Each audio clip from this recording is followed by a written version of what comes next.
2014년부터 2023년도까지 가장 급속하게 20대 이하 청년 인구 비율이 줄어든 곳은 바로 부산으로 나타났습니다. 1978년 21만 4천 명이던 인구는요, 2023년 10월 현재 10만 4,661명까지 줄어들었는데요. 동시에 고령 인구 비율은요, 65세 이상 인구 비율이 23%를 기록해서요, 광역시 중 유일하게 초고령 사회로 진입하는 불명예도 떠안았습니다.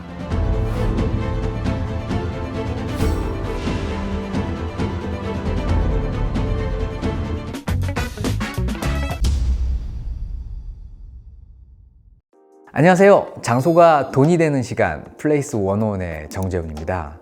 오늘은 인구 감소와 산업 쇠퇴로 인한 지방 소멸 위험에 대해서 이야기해 보려고 하는데요. 제2의 도시 부산조차도 청년들이 더 나은 기회를 찾아 수도권으로 이동하면서 지역의 청년들의 숫자가 급격히 줄어들고 있는 상황인데요.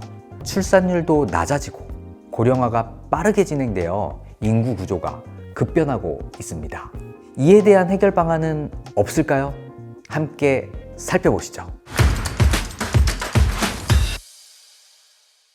한국고용정보원이 최근 발간한 청년인구 유출과 유입 보고서에 따르면요, 2014년부터 2023년도까지 가장 급속하게 20대 이하 청년인구 비율이 줄어든 곳은 바로 부산으로 나타났습니다. 2014년 부산의 청년 인구 비중은 6.69%였지만요. 매해 그 비중이 점차 줄어들면서 2023년에는 0.74%포인트 감소한 5.95%를 기록했습니다.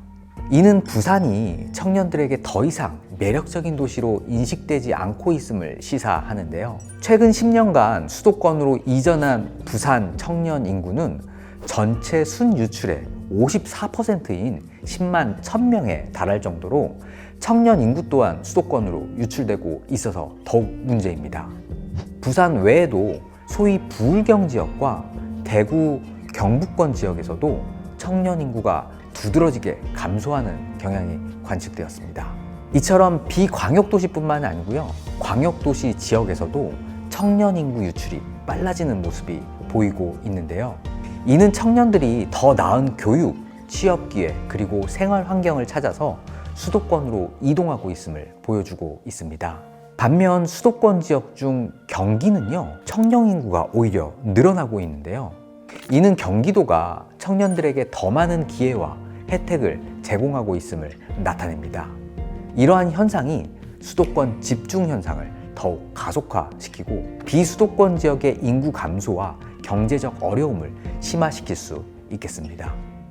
저출생과 고령화의 여파는 대한민국 넘버 2 도시인 부산까지 그 위기가 덮쳤는데요. 부산의 합계 출산율은요, 2023년 0.66명으로 최저 수준을 기록하고 있는데요.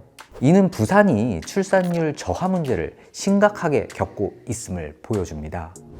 최근 10년간 수도권으로 이전한 부산 청년 인구는 전체 순유출의 54%인 10만 1000명에 달할 정도로 청년 인구 또한 수도권으로 유출되고 있어서 더욱 문제입니다.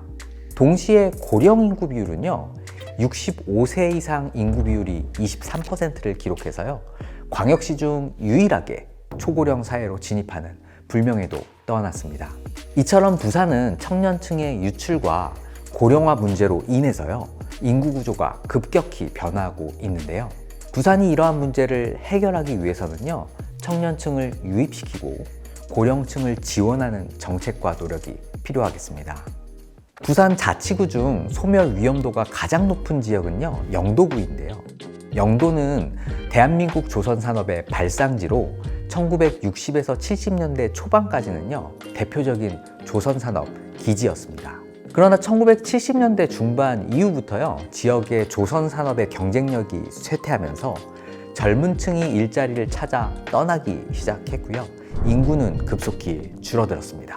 1978년 21만 4천 명이던 인구는요, 2023년 10월 현재 10만 4,661명까지 줄어들었는데요.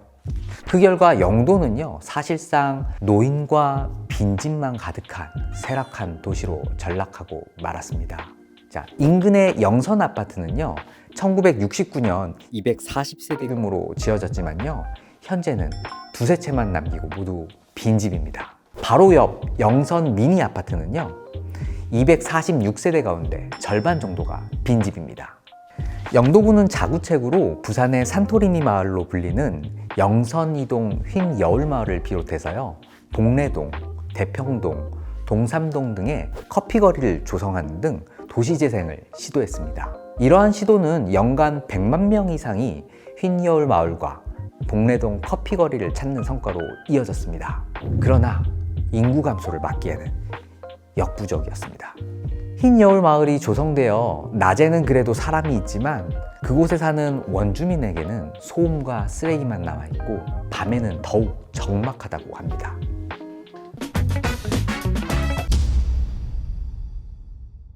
부산시는 인구 감소와 인구 구조 변화에 전방위적으로 대응하기 위해서 인구 변화 대응 전담 조직을 구성했습니다.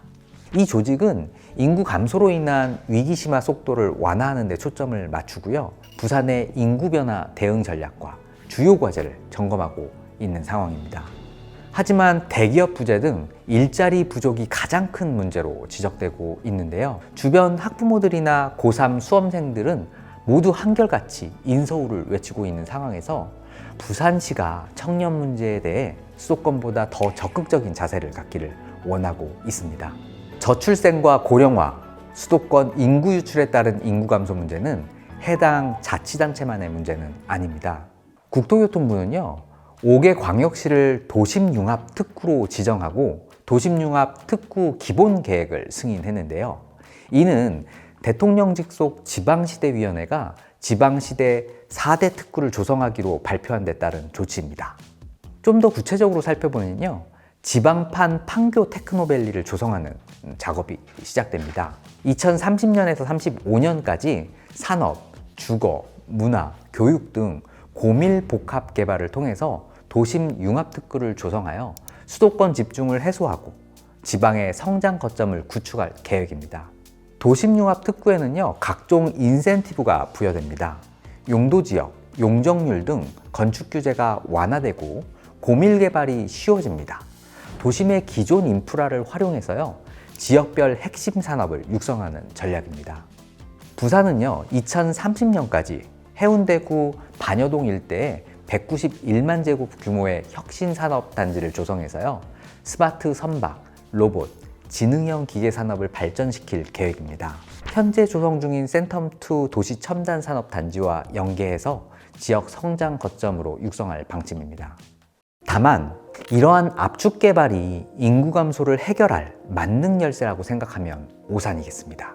해외에서도 압축 개발을 추진한 사례가 많았는데요, 그만큼 실패 사례도 적지 않았기 때문입니다. 역세권 주변을 고밀도 주거 상업지역으로 압축하였지만요, 인구 이탈은 계속됐고 도심 공동화는 더욱 심화됐는데요. 결국 압축 고밀도 개발은요, 인구 감소의 해결책이라기보다는 인구가 감소할 때 비효율을 잡아내는 수단이라는 개념으로 살펴봐야 되겠습니다.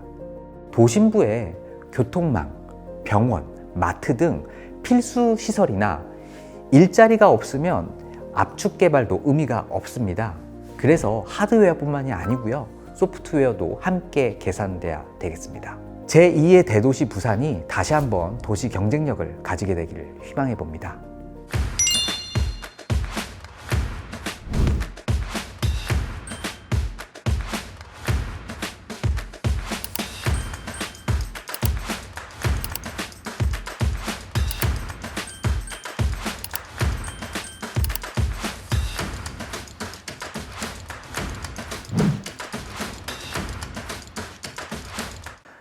오늘은 인구 감소와 산업 쇠퇴로 인해 지역 소멸 위험과 그 대응 방안에 대해서 한번 살펴보았는데요. 제2의 도시조차도 청년 인구의 급격한 감소와 저출산, 고령화의 영향을 받고 있었는데요. 기회발전, 교육발전, 문화 및 도심융합 특구 정책을 통해서요, 지역 균형 발전을 도모하고 도시 경쟁력을 높일 수 있는 정책들이 효과를 발휘할 수 있기를 바라보겠습니다. 오늘 영상이 유익하셨다면 좋아요, 구독, 그리고 알림 설정 부탁드리고요. 다음에도 더 흥미롭고 유익한 내용으로 찾아뵙겠습니다. 감사합니다.